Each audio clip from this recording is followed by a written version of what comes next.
Assalamualaikum warahmatullahi wabarakatuh. Perkenalkan, nama saya Adin Ibnu Sarif dari kelas PAI 3A. Ya, langsung saja pemateri seksi killer. Jadi seksi killer pertontonkan busuknya praktik berhukum, berpolitik, dan berekonomi di Indonesia. Dan sisi lain memperlihatkan begitu dahsyatnya rusak tambang batu bara bagi lingkungan dan manusia.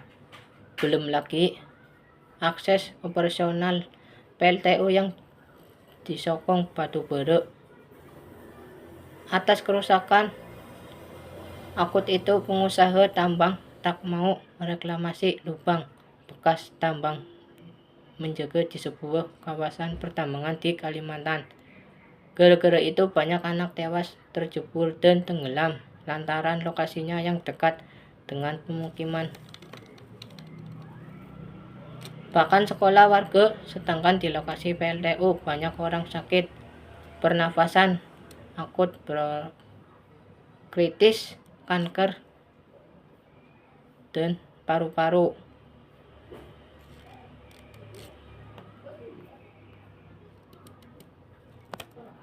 Jadi buat selama ini berdebat, bahkan baku hantam sampai babak bundas atas nama calon presiden Joko Widodo.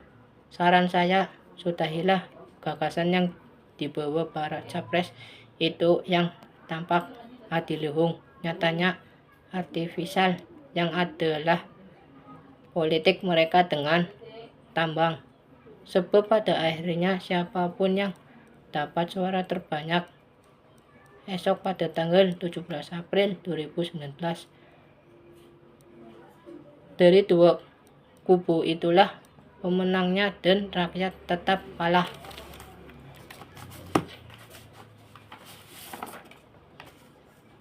Jadi proses pembangkitan dan transmisi listrik dimulai dari ledakan bawah tanah yang mengakibatkan eksploitasi sumber daya alam seperti batu bara. Batu bara dibakar di pembangkit listrik untuk menghasilkan uap yang digunakan oleh turbin dalam menghasilkan listrik yang kemudian disalurkan ke rumah-rumah. Kehidupan masyarakat di sekitar tambang batu bara seperti keluarga Komari terpengaruh oleh pencemaran dan kekurangan air bersih akibat aktivitas penambangan. Masyarakat kini bergantung pada air hujan dan limbah dari operasi penambangan yang berdampak negatif terhadap pertanian dan kualitas hidup mereka. Ada 30 jiwa yang hilang akibat tenggelam di lubang tambang yang ditinggalkan di Kalimantan Timur. Terhadap pemerintah dan perusahaan yang menganggap kecelakaan ini sebagai hal yang biasa. Pernyataan Gubernur Kalimantan Timur menunjukkan ketidakpedulian terhadap meningkatnya jumlah korban dengan menyebutnya sebagai nasib buruk.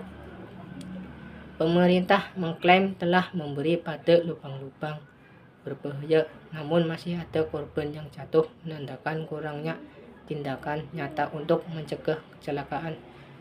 Jadi di Kalimantan Timur ada 32 orang yang hilang dan tenggelam pada tahun 2011 hingga 2018. Jadi 32 orang itu meninggal, namun itu orang itu tenggelam di Kalimantan Timur, menunjukkan 5 rumah runtuh dan 11 lainnya rusak parah akibat kegiatan penambangan dekat dengan area pemukiman. Perusahaan penambangan yang terlibat di PT Adimitra Baratama Nusantara memiliki hubungan dengan Luhut Panjaitan dan mengelola banyak lokasi penambangan. Regulasi menyatakan jarak minimum antara kegiatan penambangan dan pemukiman adalah 500 meter, namun seringkali tidak dipatuhi. Warga desa Mula Warman mengungsi karena tanah mereka beralih keperusahaan penambangan, menyebabkan migrasi keluar dari desa. Pembangunan PLTU di Batang, Jawa Tengah dimulai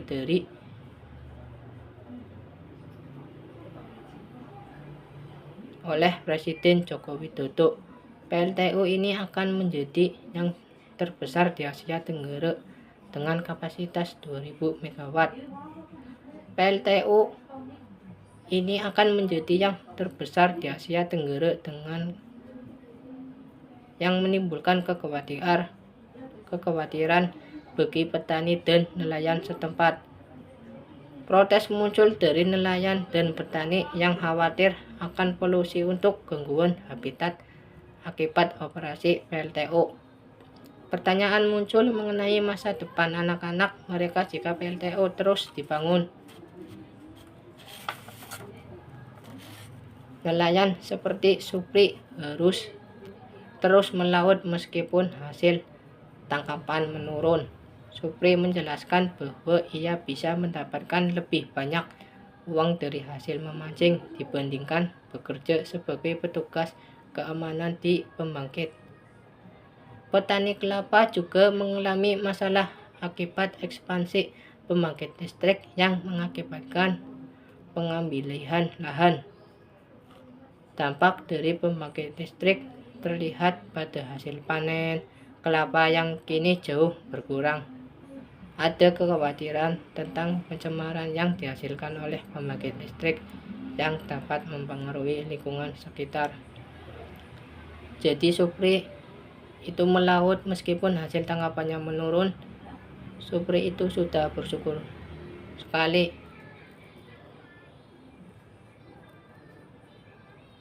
Pembahasan mengenai hubungan antara masalah kesehatan masyarakat dan aktivitas pembangkit listrik, serta kesulitan dalam mendapatkan bukti yang kuat. Deskripsi mengenai pembangkit listrik Panau yang beroperasi sejak 2007 dan dampaknya terhadap keluarga yang tinggal sangat dekat, termasuk masalah kesehatan yang dialami.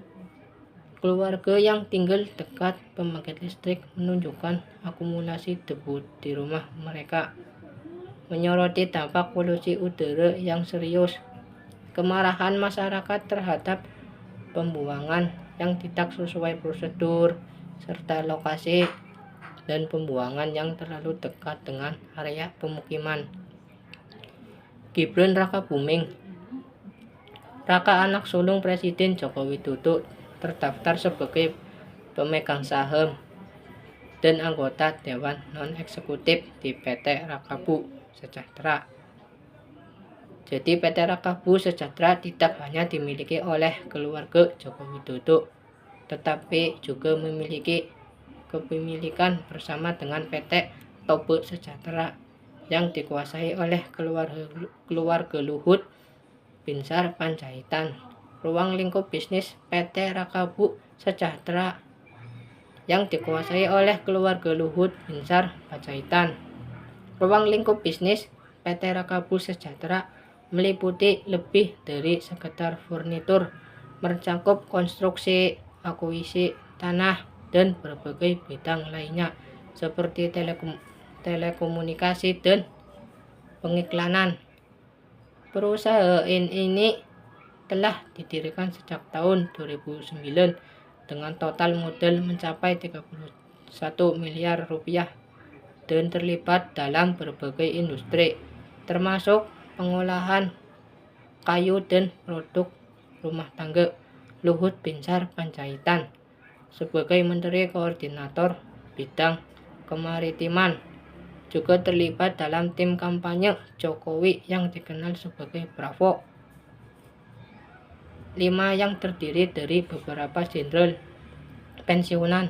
Pentingnya memilih sumber energi yang lebih bersih dan karimun Jawa untuk menghadapi masalah penambangan batu bara.